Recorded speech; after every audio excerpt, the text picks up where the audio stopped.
जय माँ मरी आप सभी को। मरी माँ सदा सहाय। आज का जो टॉपिक है बड़ा ही इंटरेस्टिंग है और बड़ा ही विशेष टॉपिक है, इम्पोर्टेंट है।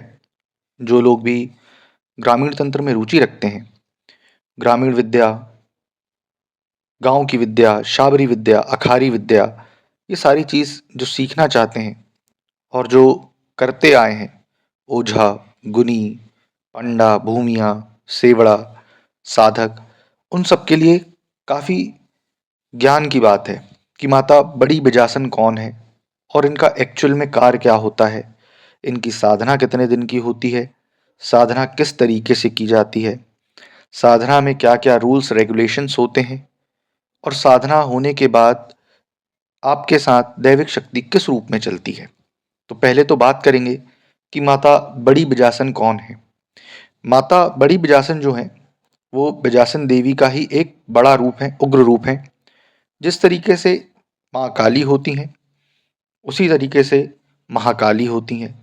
जो महा हो मतलब विकराल हो, उच्च कोटि की हो, अग्निकोण में हो, उसी प्रकार माँ बिजासन से उच्च कोटि अग्निकोण में माँ बड़ी बिजासन आती है। इसका एक एग्जाम्पल हम और ले सकते हैं। जैसे माँ आशु मेहतरानी में भी दो तरीके की देवियाँ चलती हैं, बड़ी आशु मेहतरानी, छोटी आशु मेहतरानी। क्योंकि ये बताया जाता है कि जब माता सती के आंसू गिरे थे तो एक बड़ा आंसू गिरा था, एक छोटा आंसू गिरा था। उसी प्रकार माँ बड़ी बिजासन होती है और एक छोटी बिजासन होती है। तो जो बड़ी बिजासन होती है मुख्यतः यह मूलतः आपको ग्रामीण और शाबरी विद्या में देखने मिलेगी। इनकी जो साधना की जाती है वो मिनिमम 21 डेज की होती है।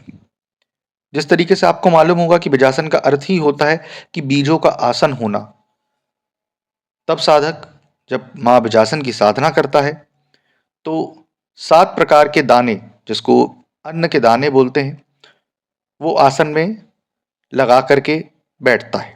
ठीक। अब जो आप चौकी लगाएंगे वो भी आसन जो लगेगा माँ का चौकी का, वो भी बीजों के ऊपर लगेगा। 7 प्रकार के जो दाने होते हैं उस पे नारियल को रख करके, दिया प्रज्वलित करके, माँ बिजासन का चित्र सामने रख करके, फूल, पुष्प, गंध, दीप, नवेदम, ये सारी चीज अर्पित करने के तत्पश्चात ही इनकी साधना की जाती है। 21 दिन में आपको इनकी साधना जो होती है, प्रतिदिन 4 माला जाप करना होता है। माला जो रहती है काले हकीक अथवा रुद्राक्ष की रहती है।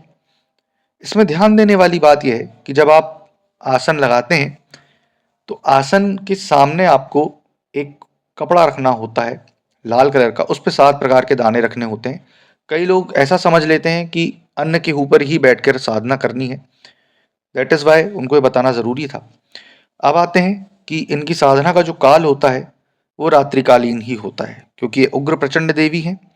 मूलतः इनका जो स्वरूप होता है बहुत सौम्य और विकराल दोनों रूप में होता है।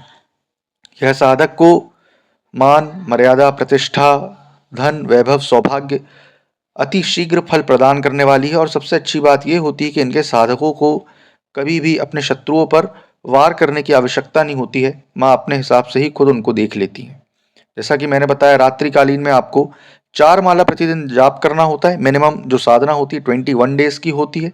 माँ बिजासन के चित्र के सामने आपको 7 प्रकार के दाने की ढेरी लगानी होती है। ढेर लगाना होता है मतलब यह है कि आप अगर आधा आधा मुट्ठी भी 7 प्रकार के दाने लेंगे तो वो ढेर बन जाएगा। उसके ऊपर स्वास्तिक बना करके नारियल रखना होता है। उसके स्वास्तिक के ऊपर आपको ओम लिखना होता है। काले हकीक या फिर रुद्राक्ष की माला आपको चलानी होती है।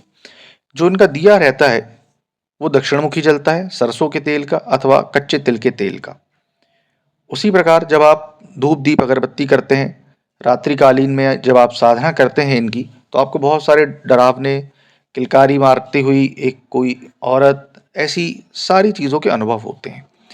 इनकी साधना में आपको ब्रह्मचार्य का पालन करना अति आवश्यक होता है। तामसिक चीज़ों से दूर रहना होता है। कई ग्रामीण तंत्रों में देखा गया है कि कई लोग इनका प्रयोग जब करते हैं तो तामसिक और सात्विक रूप से करते हैं, लेकिन मूलतः इनको सात्विक रूप से ही चलाया जाता है। जिन लोगों के इधर, जैसे हमारे जबलपुर में कई ऐसे हैं जिनकी कुलदेवी बजासन माई है, तो उन लोग तामसिक रूप से भी बकरे वगैरह का भोग इनको लगाते हैं, परंतु अब वो प्रथा बंद होती जा रही है। तो अब इनको नारियल, लड्डू, पान, बताशे, मीठा, लौंग, इलायची, नारियल का खप्पर या फिर नींबू का खप्पर देकर भी किया जाता है। जब आप इनकी साधना करते हैं, इनकी साधना के तत्पश्चात आप इनसे षटकर्म 9 प्रयोग के कार्य करवाते हैं। इनके मंत्रों की ऊर्जा बहुत हैवी रहती है, इसलिए साधकों को जब भी इनकी साधना करें तो बहुत ही दृढ़ संकल्प होकर के बैठना चाहिए कि हम इस मंत्र की ऊर्जा को झेल लें, क्योंकि मंत्र शाबर होता है तो शाबर मंत्र बहुत जल्दी एक्टिवेट होते हैं। अब आते हैं कि इनकी साधना अगर आपको प्राप्त करनी है, आप इनके बारे में और कुछ जानकारी चाहते हैं, तो नीचे दिए गए नंबर पर आप संपर्क कर सकते हैं, साधना प्राप्त कर सकते हैं दक्षिणा दे करके, और इनके बारे में और अत्यधिक जानकारी प्राप्त कर सकते हैं। आशा करूंगा आपको जानकारी पसंद आई होगी। जय माता मरी।